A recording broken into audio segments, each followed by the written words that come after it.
Bien, buenas noches a todos. Me saludé aún. Ayer llegamos a terminar con este diagrama, que es la ilustración de un poco lo que vamos a empezar a estudiar a partir de aquí, o la conexión que tiene lo que hemos estudiado hasta ahora con lo que queremos ir a estudiar.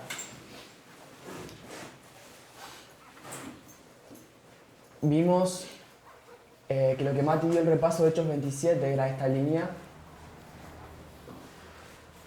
Vimos que Hechos 27 visto como una parábola nos mostraba algunos eventos que podemos identificar de estudios anteriores, como el clamor de medianoche, que es donde va a cumplirse la batalla de Panium. Después teníamos un símbolo de 273 personas que estaban en el navío, y después el naufragio del barco.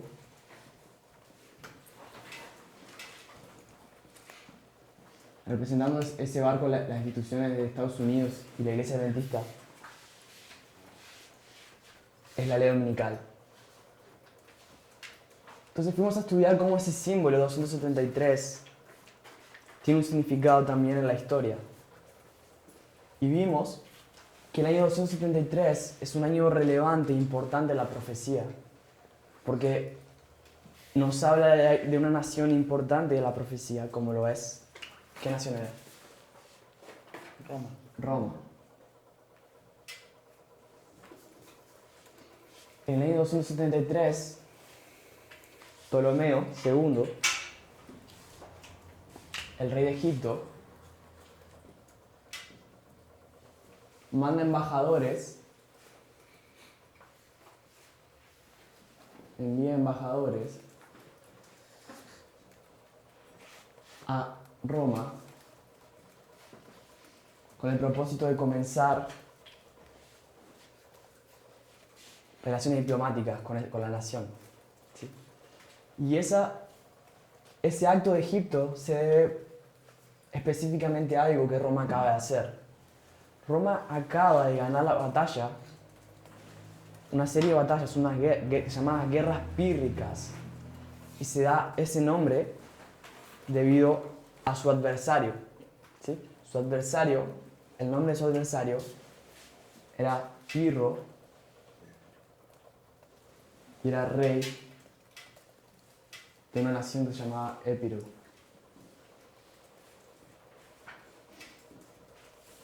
Entonces, Pirro, rey de Épiro, estaba luchando contra Roma, y esas guerras terminaron en el año 275, todo esto es antes de Cristo. Pero eso es solamente el fin de una guerra que duró 6 años.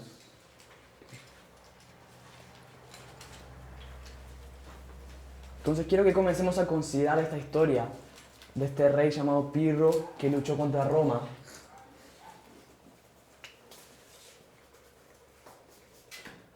Entonces lo que vamos a ver hoy es bastante, no sé si bastante, pero nos vamos a enfocar a hacer una introducción a la historia de Pirro, conocer un poco el contexto histórico.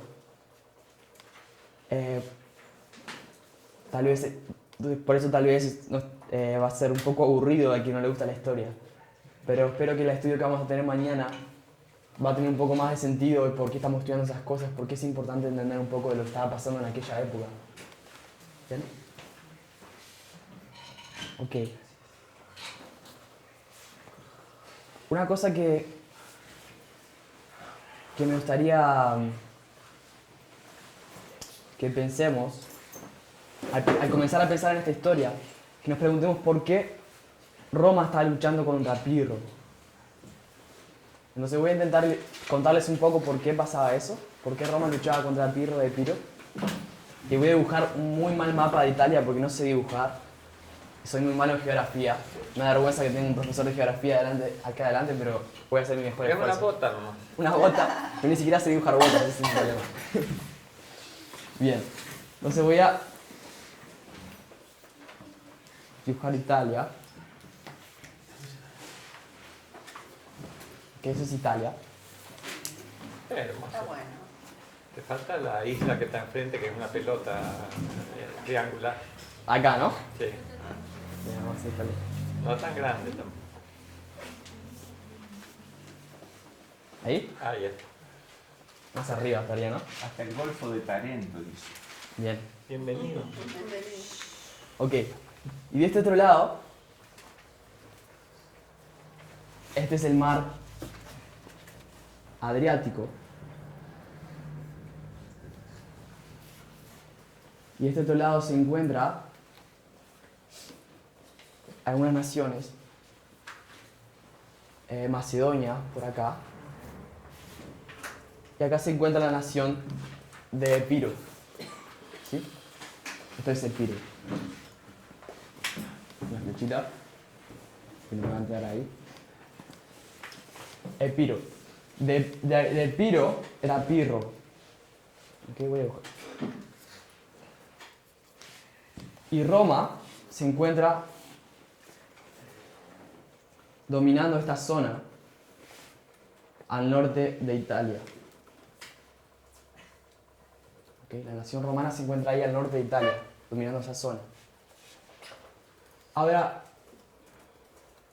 el sur de Italia está dominado por otro tipo de poder.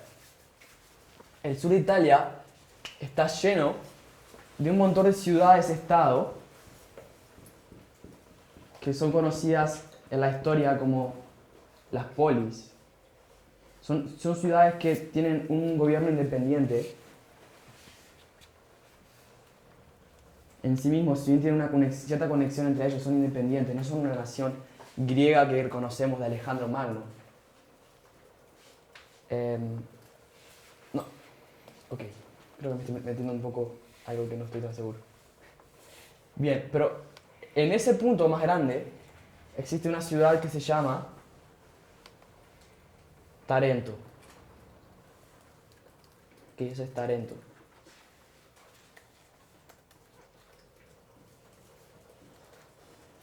Esa ciudad es una ciudad muy importante del sur de Italia que tiene influencia sobre varias de esas ciudades.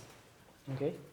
Otra de las ciudades bastante poderosas de ahí del sur de Italia es una ciudad que, si no me equivoco, se encuentra más o menos por acá, que se llama... ¿Cómo se llama? Se me fue. Turio, gracias. Turio. Turio. Ahora, dijimos que Pirro, el rey de Epiro, se encuentra en una guerra, en esta historia, contra Roma. Y la razón es la siguiente. Esta ciudad, Turio, se encontraba en un conflicto, se encontraba sitiada y con problemas con una nación que se llama los Lucanios, por lo que pide ayuda a Roma para eso. ¿Por qué estaba sitiado? Lucanios, déjame decir ya, creo que sí es exactamente el nombre. Lucanios, creo que es.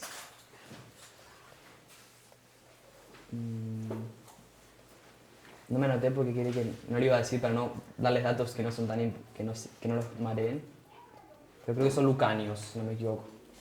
Tienen un conflicto con Lucanios. ¿Comandados por Roma? No, son otra nación. Entonces Turio le pide ayuda a Roma. Entonces Roma lo que hace es mandar barquitos a ayudar a Turio. Ok, esos son barcos.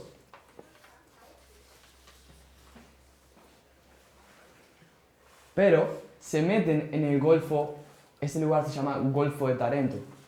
¿Sí? Se meten en ese lugar del mar que se llama Golfo de Tarento. Tarento, una de las características que tenía por lo cual era tan poderosa, era un puerto muy importante que se situaba en ese golfo. ¿Okay? Se mete en el Golfo de Tarento, Roma, y lo cual a Tarento no le gusta para nada. Ellos habían hecho un tratado hace años de que Roma no podía intervenir en aguas en aguas costeras a Tarento, en aguas cercanas de Tarento.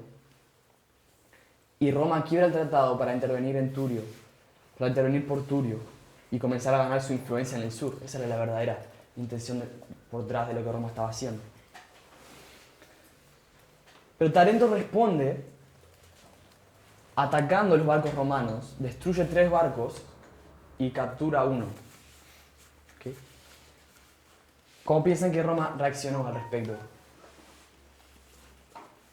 Roma obviamente se enojó y fue a pedir remuneraciones. Fue a pedir a Tarento que se remunere la pérdida.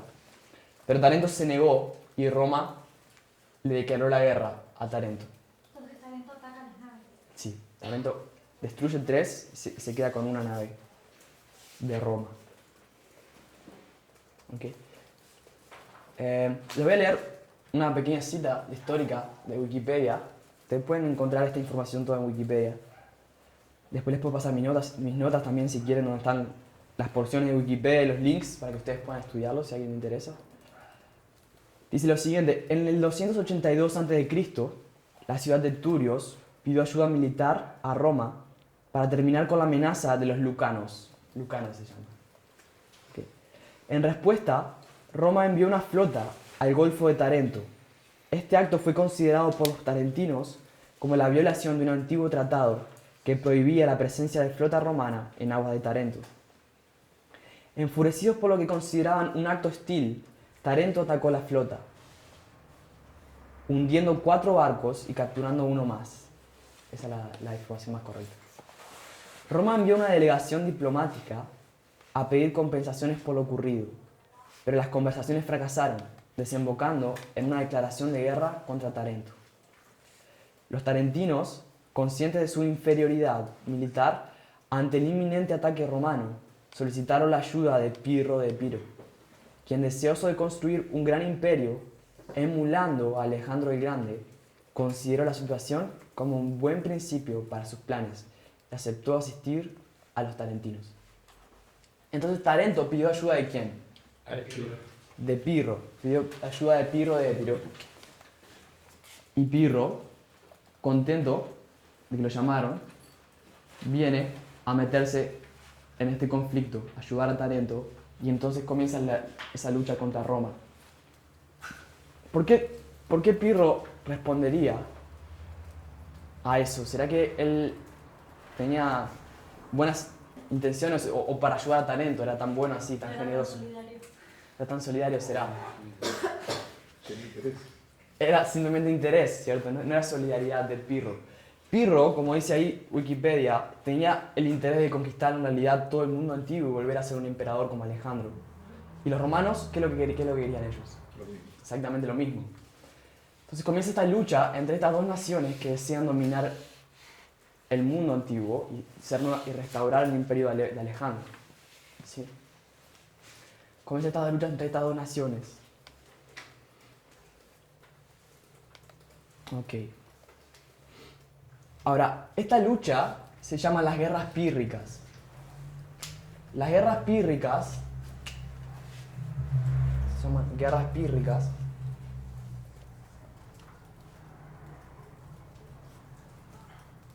Duraron 6 años. ¿Ok? Unos datos. 6 años. Al final de esas guerras, Pirro fue vencido por Roma. Roma fue victorioso. ¿Ok? Roma vence. La última victoria de Roma sobre Pirro, fue la batalla de Benevento en el año 275. Esta batalla que ustedes tienen aquí. ¿De Pirro sobre Roma? Sí. Perdón, de Roma sobre Pirro. Exacto. Bien, pero la victoria no fue completa hasta que Pirro murió en el año 272. Vamos a poner aquí. En el año 272 tenemos la muerte de Pirro.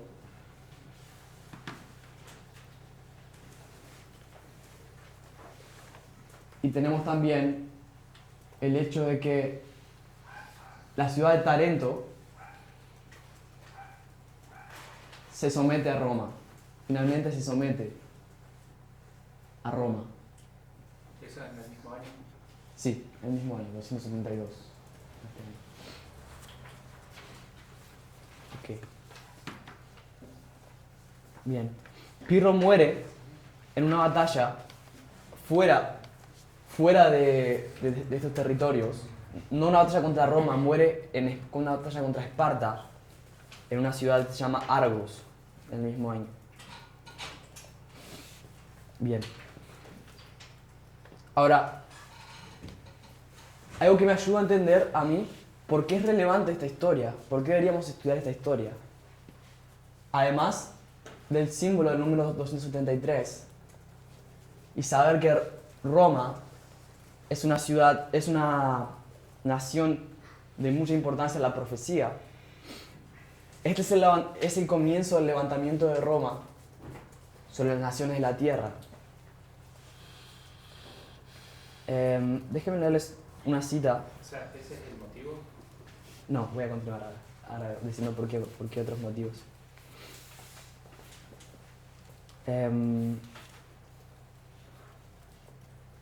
Es de Jones. Sí, creo que la leí ayer, pero la voy a leer de nuevo. Uno de los pioneros de nuestra iglesia, Alonso Jones, tiene un libro que se llama Los imperios, los grandes imperios de la profecía bíblica. Él comenta bastante sobre las naciones de la profecía. Comenta también sobre la guerra que hubo entre Roma y Pirro. ¿Cómo es el nombre del libro? Great Empires of Sí, grandes imperios de la profecía bíblica, leas en inglés.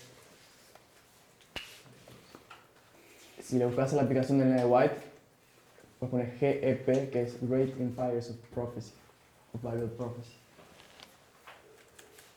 Ya te digo la página.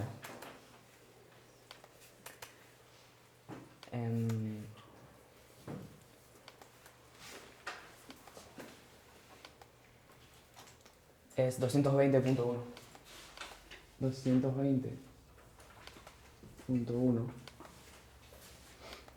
Dice lo siguiente. La reputación de los romanos comenzó a extenderse a través de las naciones extranjeras por la guerra que habían mantenido durante 6 años contra Pirro, a quien finalmente obligaron a retirarse de Italia y regresar ignominiosamente a Epiro. Ptolomeo Filadelfo envió embajadores para desear su amistad y los romanos quedaron encantados al encontrarlo solicitado por un rey tan grande. Al año siguiente, los romanos enviaron a Egipto 4 embajadores a cambio de esta cortesía de Filadelfo. ¿Okay? Entonces, el año siguiente, eso fue en el año 273, al año siguiente también, ahora es Roma quien envía embajadores a Egipto. ¿Okay? Todos esos datos van a ser relevantes a la hora de intentar entender qué significa esta parábola que encontramos en la historia. Bien. Okay.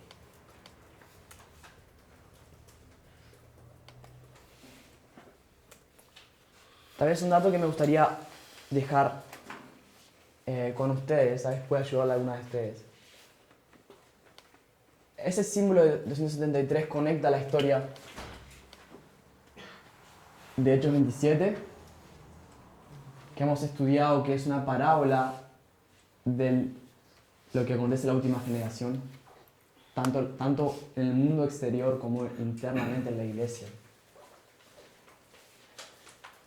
Sabemos que hemos estudiado también en Daniel 11, 5 al 16, que nuestra historia es una historia de guerras, una historia de guerras entre el rey del sur y el rey del norte. Ayer llegamos a la conclusión de que el rey del norte hoy es los Estados Unidos de América. Y el rey del sur es ¿quién? Rusia. Es Rusia, la resurrección de la Unión Soviética. Sobre eso se trata la historia del navío de Hechos 27. Es una guerra entre el rey del sur y el rey del norte, ¿sí? Que son Rusia y Estados Unidos. La historia a la cual nos apunta este símbolo del 273 es una historia entre Roma, que se encuentra al norte de Italia, y Epiro, que va a luchar por Tarento, que se encuentra ¿a dónde? Al sur. Al sur de Italia. Entonces lo que voy a comenzar a sugerir es que el rey del norte en esta historia es Roma y el rey del sur es Épiro. ¿Ok? Esa es mi primera afirmación, algo que quiero ir demostrando a la medida que avancemos en nuestros estudios. ¿Ok? No solamente por geografía, aunque es un dato bien importante la geografía para la profecía, quiero mostrarlo de otras maneras también. También algo que me pareció interesante, la historia de estas guerras en este año se da en este contexto geográfico. La geografía de la profecía es algo que me gustaría estudiar mucho más y entender, porque Hechos 27 es la historia del navío que estudiamos, esta historia del navío alejandrino. ¿Por dónde andaba el navío en medio de la tormenta? Mar Mediterráneo. Cerca de Creta. Llega hasta Malta. Cerca de Creta, Malta. No soy tan bueno en geografía, pero lo poco que he aprendido me ha servido. Está por ahí, de este lado. Creta, ¿no? Más allá. Más allá, al ¿Acá? sur de Grecia. Sí, sí. Ok. Sureste de Grecia. Vamos a poner que está Una Creta. isla largadita, sí. Bueno, vamos a decir que esto es Creta, está suficiente. Si ustedes abren Hechos 27, conmigo.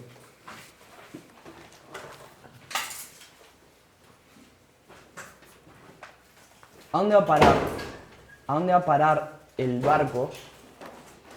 En la isla de Malta, que no sé muy bien dónde es. Al sur de Sicilia. ¿Acá? Sí, al sur, bien al sur. Acá. Ahí. Ok. Esta es Creta y esa es Malta. Bien, excelente. Muchas gracias. Entonces aquí está la isla de Malta, que es donde va a parar, no va a parar el barco en realidad, donde van a parar los marineros, los que estaban dentro del barco, los náufragos. Pero si abrimos en Hechos 27, yo no me había dado cuenta de eso. En el versículo...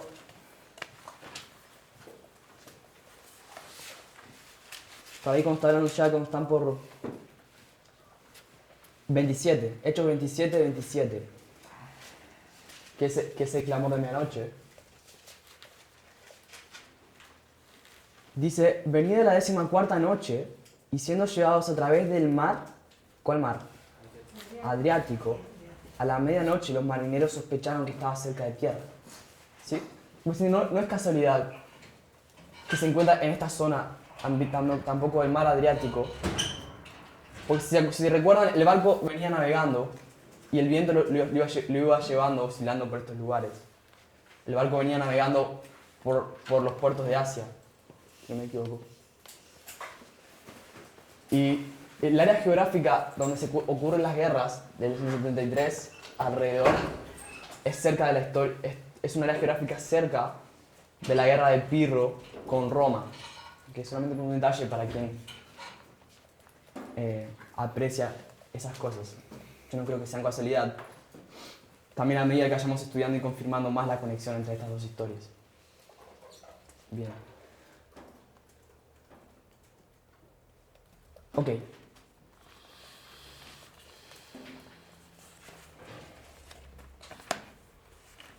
Una cosa que también quería dejar el dato acá, tal vez si puede servirle a alguien. Cuando nosotros pensamos en la estatua de Daniel 2,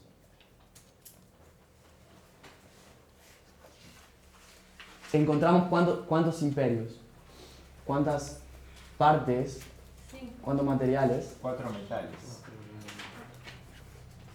Encontramos 4 naciones o 4 metales, pero me dicen 5 también por ahí. Vamos a ver ahora por qué se dice 5. ¿Qué son quiénes? Babilonia, Medo-Persia,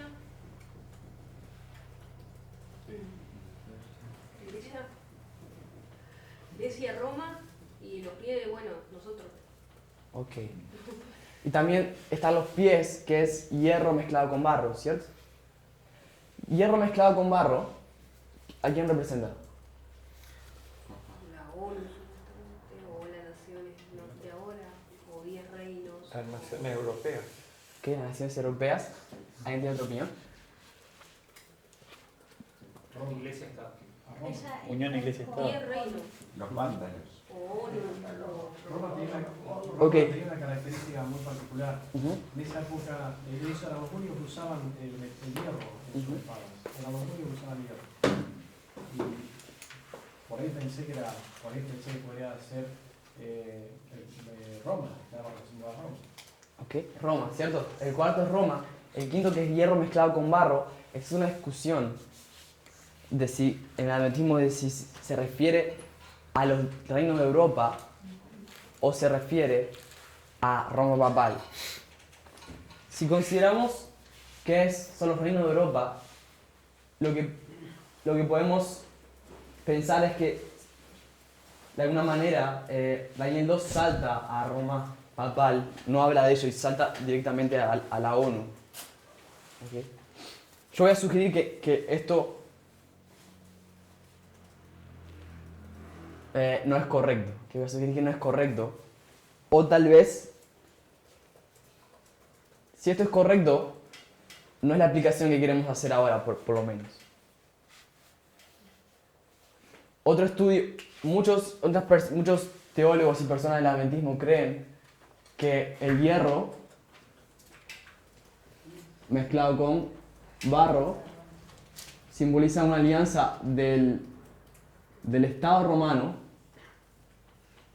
con ¿qué? La iglesia, ¿no? Con la iglesia. Y entonces se entiende que el hierro mezclado con barro es la unión de la iglesia y Estado, y eso es el papado. sí. ¿Sí?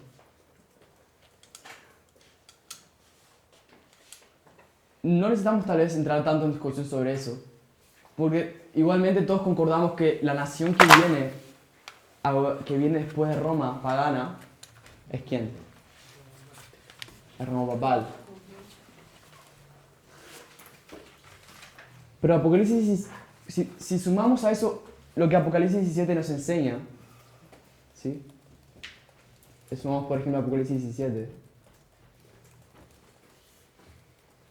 ¿Cuántos reinos dice que hay Apocalipsis 17? Son 8, son 7. Dice que son 7 u 8. ¿Por qué 7 u 8? Porque el octavo es dentro de los 7. Ok, porque dice que son 7 primero, pero después te dice que hay un octavo, que es de entre los 7. ¿Sí? Ahora, lo que voy a sugerir es que los 7 u 8 de Daniel 2 no son otra cosa que el cumplimiento espiritual de las 4 naciones de la antigüedad, serían las naciones modernas. ¿Ok? Voy a repetir. Lo que voy a sugerir es que las naciones, 5, 6, 7 y 8 de Apocalipsis 17 son el cumplimiento espiritual o simbólico de las naciones de la antigüedad. Si pensamos por ejemplo en Babilonia y Roma papal en Apocalipsis se llamaba ¿cómo? Babilonia, ¿cierto? Sabemos que es Babilonia moderna o espiritual. Sí, pero literal, esto es espiritual. Después de Roma papal, ¿quién gobierna en torno del mundo? Estados Unidos. En los Estados Unidos de América, la bestia con 2 cuernos. La bestia con 2 cuernos, de Apocalipsis 13, tiene 2 cuernos semejantes a Medo Persia en Apocalipsis 8. En Daniel 8, ¿cierto? Daniel 8, Medo Persia es un carnero con 2 cuernos. Estados Unidos es una bestia de 2 cuernos en Apocalipsis 13. Exactamente. Y un cordero y un carnero es el mismo animal, solo que más joven y más viejo. Ok. Es interesante también. Si pensamos en Grecia, ¿quién va a gobernar el mundo después de Estados Unidos? Ahora sí, concordamos que va a ser los reyes de la tierra o lo que llamamos la ONU. Si pensamos en Grecia, es conocida como la nación que dominó todo el mundo. Eso dice en Daniel 2, que dominaría todo el mundo. Aunque no fue literal, no dominó todo el mundo. Ni siquiera se conocía Latinoamérica, por ejemplo. Pero dominó todo el mundo antiguo, todo lo que ha conocido hasta ese momento. ¿Ok? eso es lo que representa la ONU. Y si pensamos también en cómo la Biblia usa el símbolo de los griegos, la Biblia dice, por ejemplo, a los judíos y a los griegos, ¿cierto? Se refiere a los griegos solamente a los que son de Grecia. A los gentiles. Se refiere a todos los gentiles en general, ¿cierto? En Romanos, por ejemplo, Pablo, Romanos 1:16, dice que el Evangelio es salvación primero para los gentiles y después para los griegos. Grecia ni siquiera era la nación que estaba gobernando sobre la tierra, era Roma. Se refiere a los griegos porque el imperio griego fue el que se extendió sobre todas las naciones, ¿sí? Y impuso su cultura, su lengua, etc. ¿Sí? Ahora finalmente hay un octavo que dice Apocalipsis 17 que es de entre los 8, perdón, que es de entre los 7. Perdón, Sí, no solamente porque se extendió, sino por el pensamiento. el pensamiento, el periodo helenístico, ¿cierto? Es conocido. Grecia dominó la tierra no solamente por medio de fuerza, sino también por medio de su filosofía, de su cultura, ¿sí? Su intelecto. Bien. ¿Quién más va a gobernar la tierra? Yo diría después de la ONU, pero es después de la ONU en realidad. Juntos, Bueno, los últimos reyes van juntos. Es junto, ¿cierto? Por eso que es un octavo, pero no es un octavo en realidad. Es uno de los 7. ¿Pero quién es ese uno de los 7? Roma, Apocalipsis dice la bestia que era, no es y será, es también el octavo. Estuvimos ¿Cuál es estudiando. la bestia que era, no es y será? Exactamente, estuvimos estudiando ayer La Roma papal. Apocalipsis 17:8, una bestia que era, no es y será, que es la que sufrió la herida mortal, pero va a resucitar en el futuro. La herida mortal es sanada. Se refiere a Roma papal. Pero esa Roma papal es la misma Roma papal que el quinto. No, es moderna. Resucitado. Es resucitada. Estuvimos viendo que cuando alguien es resucitado, ¿cómo resucitar? Es una nueva manifestación del poder satánico. Es distinto, con un cuerpo distinto, ¿cierto? Glorioso, mejor. Entonces Roma va a resucitar de una forma diferente y eso vamos a llamarle Roma moderna. ¿Sí? Aunque sabemos que estos tres gobiernan juntos al mismo tiempo. ¿Por qué estoy haciendo esto? Lo que quiero mostrar es que Roma antigua, que es la que estamos estudiando, que luchó contra Pirro de Epiro, es un tipo, es un símbolo de Roma moderna, que es lo que estamos estudiando en la última generación. Entonces, el levantamiento sobre las naciones de Roma antigua tiene que ser importante e ilustrar lo que es el levantamiento de las naciones de Roma moderna. ¿Ok? Por eso que te estoy haciendo eso. ¿Una pregunta o un comentario hasta acá, Nico? ¿Puedes repetir quién dijiste que es el tipo de Roma moderno? Sí. La misma, digamos, la misma línea de distinta columna. Ajá. Lo que estamos diciendo es que las naciones antiguas son tipos o símbolos de las naciones modernas. ¿Sí? Entonces, Roma antigua sería un símbolo de Roma moderna. ¿Ok? Y eso también nos ayuda a ver la conexión entre estas dos historias, de Hechos 27 y de Pirro versus Roma, porque este es el levantamiento entre las naciones de Roma antigua y este es el levantamiento entre las naciones de Roma moderna. Eso es lo que estoy queriendo decir. ¿Sí? ¿Alguna pregunta? ¿Alguna otra pregunta o comentario?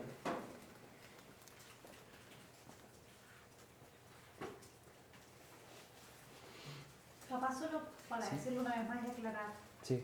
La utilidad de este estudio radica en que si estudiamos cómo se levantó Roma antigua, vamos a encontrar la misma manera en la que se va a levantar el octavo reino, que es la nueva manifestación de Roma. Ok, me gusta ese resumen. Tal vez nos puedes pasar después ese. Bien. Ok.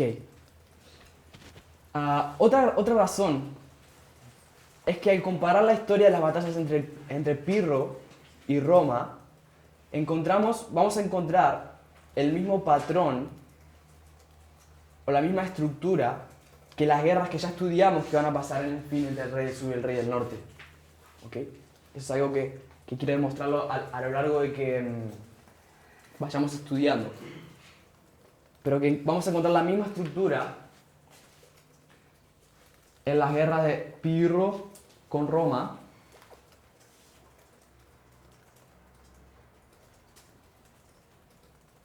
que en las guerras que ya estudiamos se tienen que dar en nuestra historia. ¿Ok? ¿Qué guerras se tienen que dar en nuestra historia hemos visto? Rafia y Panium. Que vimos Rafia y Panium y vimos una que ya pasó. Rey del Norte con el Rey del Sur. ¿Se acuerdan? Sí. ¿Qué año? 89. 1989. Vimos cómo el Rey del Norte, Estados Unidos, hizo caer a la Unión Soviética.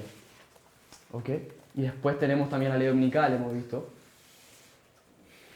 Esa misma estructura quiero defender que se va a repetir en las batallas que vamos a estudiar, llamadas de Asculum y Benevento. ¿Ok? Benevento siendo el año 275, lo que tenemos allá.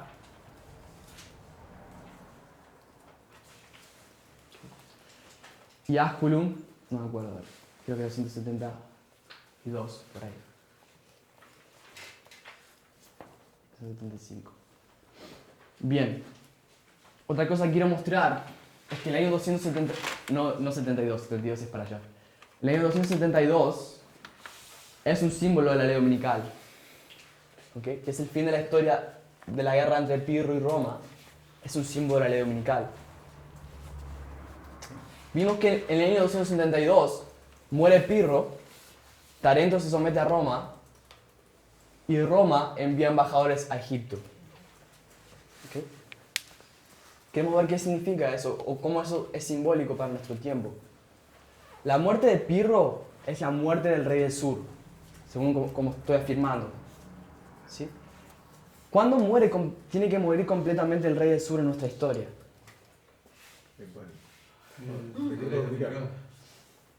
Ok, una persona me dice en el decreto dominical.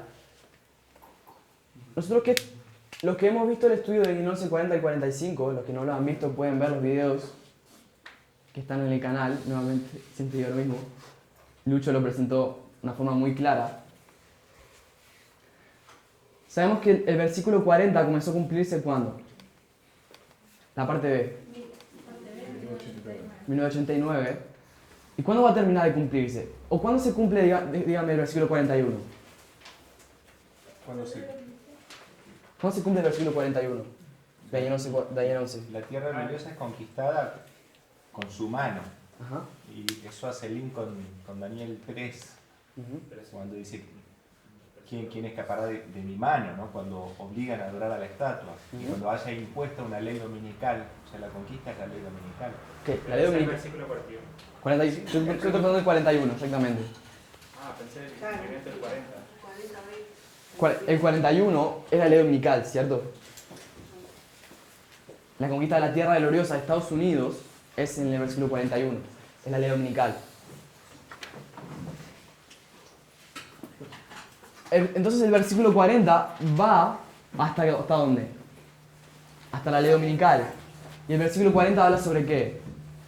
Sobre la caída ¿de quién? Del rey del sur. Si creemos que el rey del sur cae antes de la ley dominical, lo que estamos diciendo es que en realidad el versículo 40 va hasta algún punto antes de la ley dominical y tendremos un espacio vacío en la profecía que no se nos declara. Eso no es posible. La profecía abarca la historia desde la caída del rey del sur hasta la ley dominical. Entonces lo que quiero afirmar es que la caída del rey del sur tiene que ser completa en la ley dominical. Y la caída del rey del sur es en el 272. ¿Todo el mundo entendió lo que estoy queriendo decir con esto? ¿No? Voy de nuevo. Lo que digo es lo siguiente. Daniel 11:40 habla de la caída del rey del sur. Y Daniel 11:40 nos lleva hasta el versículo 41, que es la ley dominical. Eso significa que la caída del rey del sur tiene que ser completa solamente en la ley dominical. Porque si no, si cae antes, el versículo 40 nos lleva hasta un momento antes del 41, ¿no? Y tendríamos un vacío profético en el medio. Solamente estoy haciendo una afirmación que también vamos a poder confirmar por medio de la historia de Pirro. Una vez que confirmemos que Pirro representa al rey del sur y que este evento es la ley dominical, eso se va a confirmar. Pero quiero solamente mostrar qué significa la muerte de Pirro. ¿Queda un poco más claro tal vez? Sí. ¿Puede? Argos se alinea con la ley dominical. Sí, Solo quiero saber eso. exacto. Por ahí para agregar algo, Argos también tiene el mismo significado que tiene, digamos, cuando alineamos arriba, Mira Alicia, que representaba la ley dominical, tiene el mismo significado de cosecha que esas dos ciudades. Ahí está. ¿Se acuerdan que Mirra y Licia era el momento del naufragio? No era la línea Ah, no, de arriba. era la línea que era paralela. ¿Se acuerdan? La línea del navío de Adramiteno. Sí. ¿Ok? Tenemos otra línea que era paralela con esta, que es la ley dominical. La ley dominical representaba Mirra y Licia, que es donde llega el navío de Adramiteno. Mirra y Licia significa blanco. ¿Ok? Donde muere Pirro es un lugar que se llama Argos. Y si ustedes se fijan, Argos también significa blanco. En realidad, ambas significan brillante y blanco. No Mirra, Licia significa blanco, brillante y blanco. Argos también significa brillante y blanco. Exacto. Es un detalle que Mati nos da ahora. Como Jesús dijo que el trigo estaba blanco, listo para la siega. Ok, Tarento se somete a Roma. Tarento es la ciudad del sur. Entonces lo que sugiero, que Tarento representa a las naciones o a las que son esferas de influencia del rey del sur. Si ustedes se fijan en el 1140, dice que inundaría las tierras y pasaría. Que entraría por las tierras, inundaría y pasaría. Ok, sugiero que esas tierras son las naciones que son influencia del rey del sur, influencia de Rusia hoy. Tarento representa eso, en la caída del poder de Rusia, del rey del sur sobre las naciones. Tal vez, estoy yendo de menos a más, tal vez lo más claro y más tal vez impresionante de esta historia es que cuando Roma envía embajadores a Egipto, envía a 4 hombres, pero quien estaba al mando de esos 4 hombres, o que estaba a la cabeza de esos embajadores, era un hombre que se llamaba Fabius Maximus Jurges. Me olvidé cómo se pronuncia en español. Así. Jurges. ¿Ok? Maximus Georges. Burges. Maximus significa que Máximo. significa máxima. Y esta palabra significa inundación. Eso es el encabezado a los embajadores De Roma. Roma a Egipto. Sí, Ok. exactamente. Entonces Roma manda una comisión de embajadores. Quien está a la cabeza es este hombre, que su nombre significa máxima inundación. ¿Por qué esto es interesante o relevante? Porque el versículo 40 dice inundará y pasará. El versículo 40 dice que el rey del norte inundaría y pasaría al rey del sur. ¿Ok? La inundación viene del rey del norte. Si ustedes estudian, por ejemplo, Isaías 7, habla también de esa nación que viene del norte como una inundación. Vamos ahorita a ver Isaías 7. ¿Es 8? Es 8, sí, correctamente.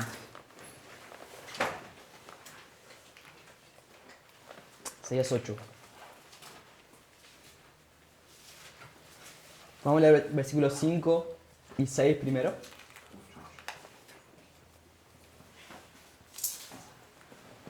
¿Quién puede leer versículos 5 y 6? Isaías 8, 5 y 6.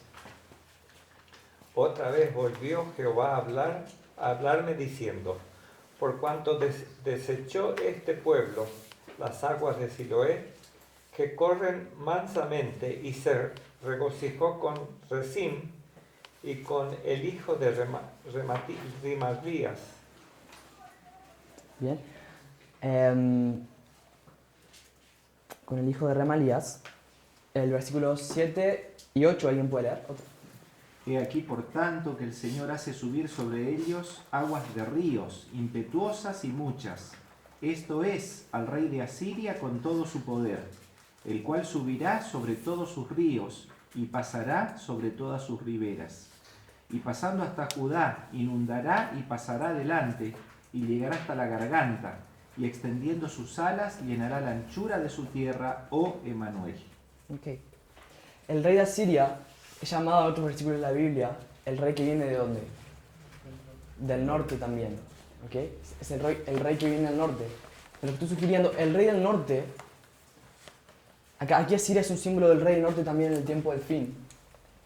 Y lo que él hace es inundar y pasar.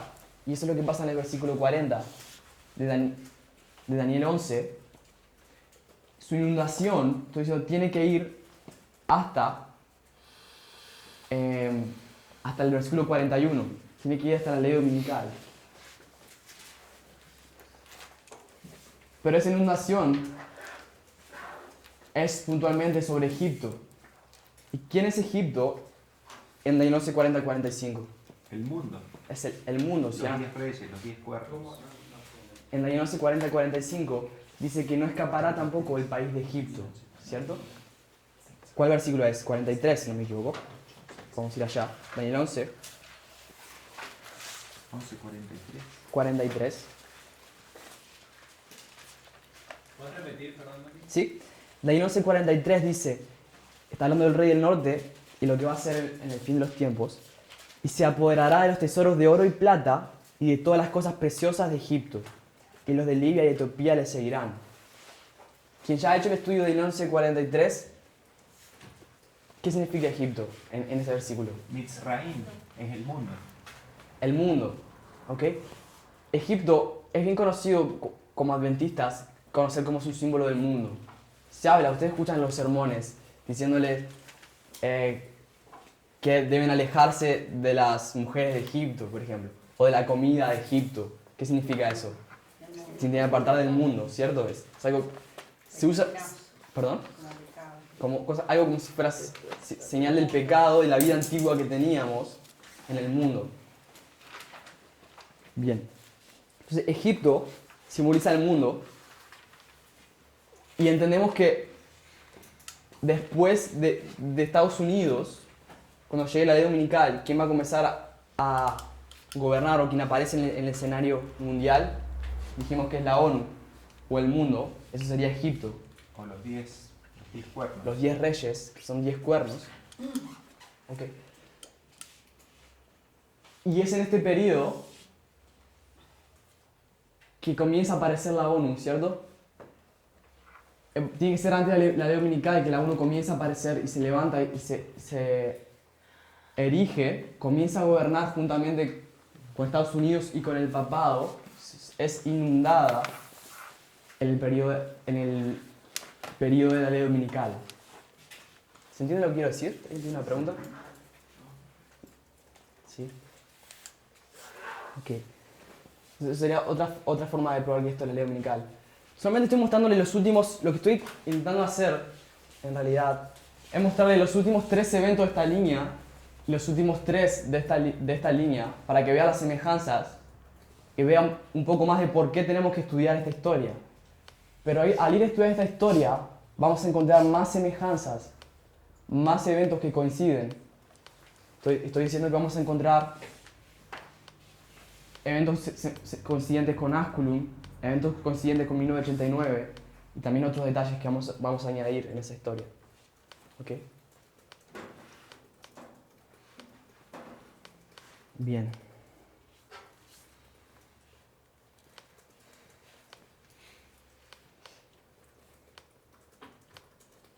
Un poco más de historia ahora para hacer la introducción para mañana.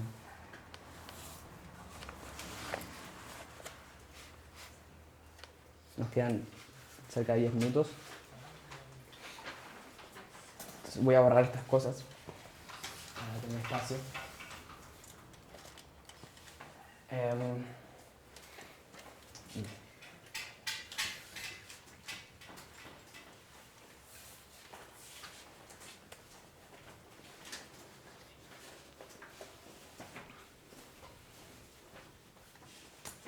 Bien.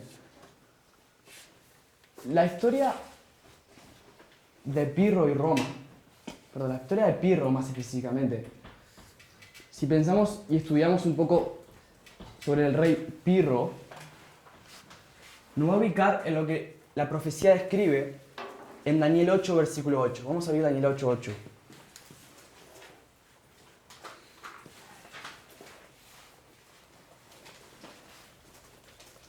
¿Quién puede leer Daniel 8, 8? Y el macho cabrío se engrandeció sobremanera, pero estando en su mayor fuerza, aquel gran cuerno fue quebrantado, y en su lugar salieron otros 4 cuernos notables hacia los 4 vientos del cielo. ¿Quién es el macho cabrío en Daniel 8? Grecia. Es Grecia, ¿cierto? El cuerno notable es Alejandro Magno, ¿correcto? Nos habla entonces de Grecia, del cuerno notable. ¿Y qué le pasa al cuerno notable? Quebrado. Es quebrado. ¿Qué simboliza esto? Simboliza la caída, la muerte de Alejandro Magno, ¿cierto? Alejandro muere en el año 323 a.C. La muerte de Alejandro. Pero ¿qué pasa? Después que si es quebrado ese gran cuerno, ¿qué pasa? Se divide en 4. Surgen otros 4 cuernos notables hacia los 4 vientos del cielo. ¿Quiénes son esos 4 vientos, estos 4 cuernos notables?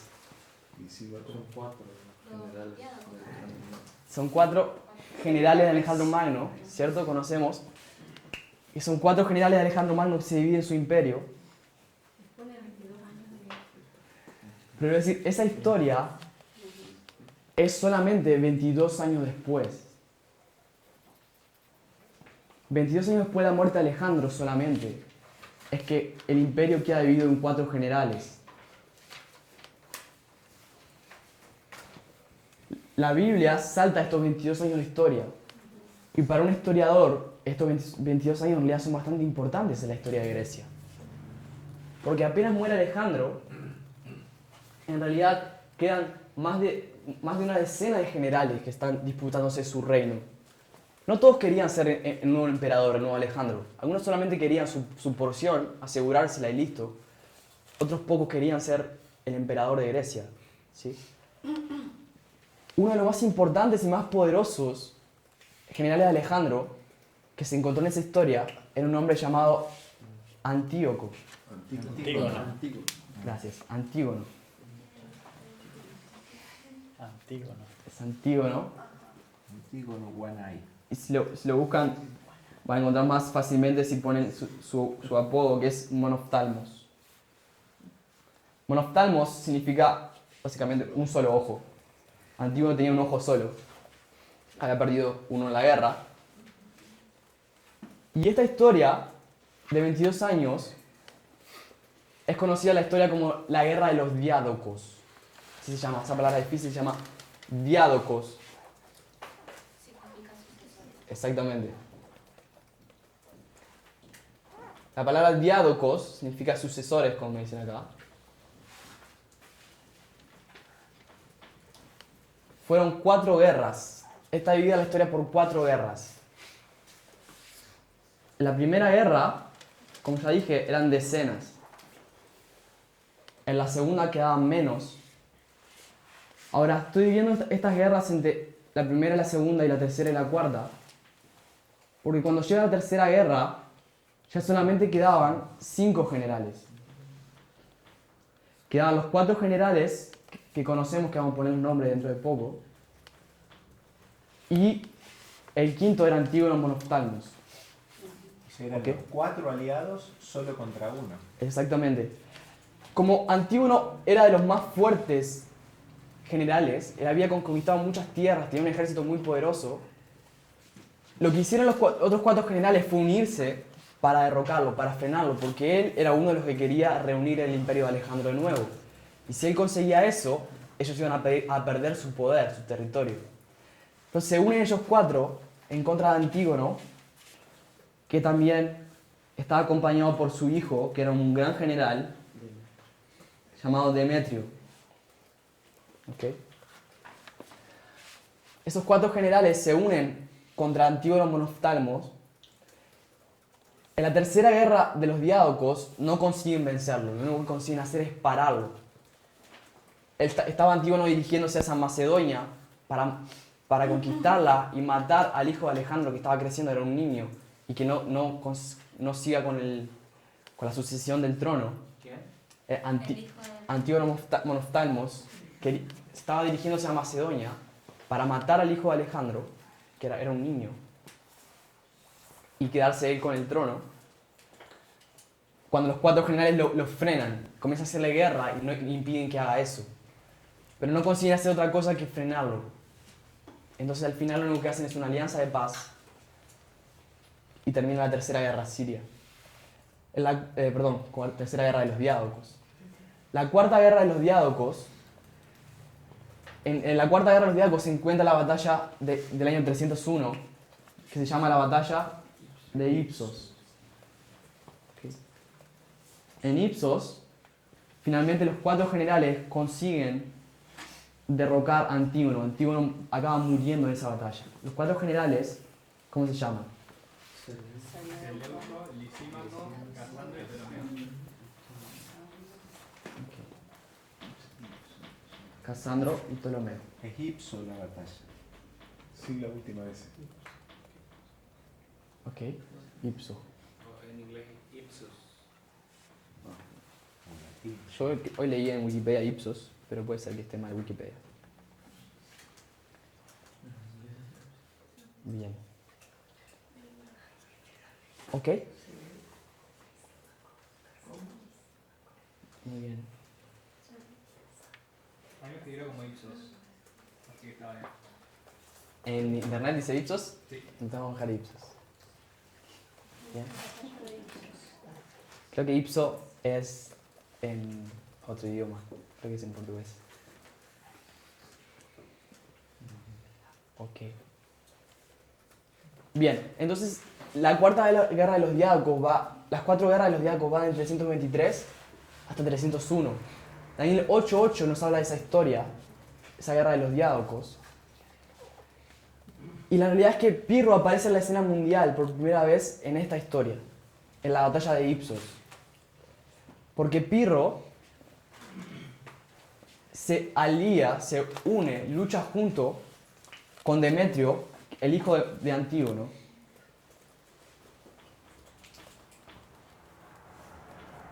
Aunque era muy joven, él tenía solamente 18 años cuando ocurre esa batalla, lucha como general de un ejército.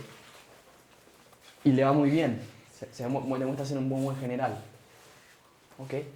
En esa historia que aparece Pirro, es en esa historia, en ese contexto, que comienza la historia de este rey y la importancia que él va a ganar sobre las naciones.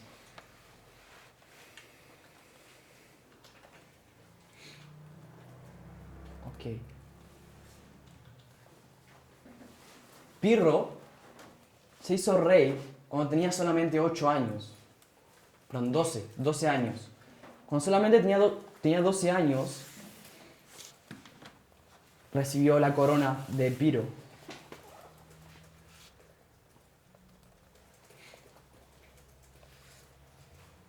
Bien.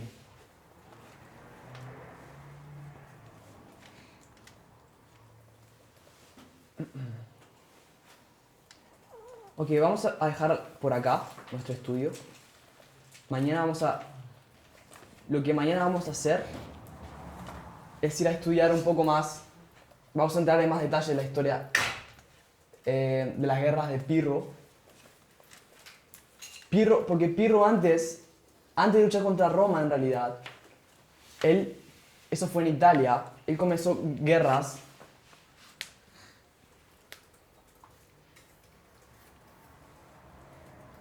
en Macedonia.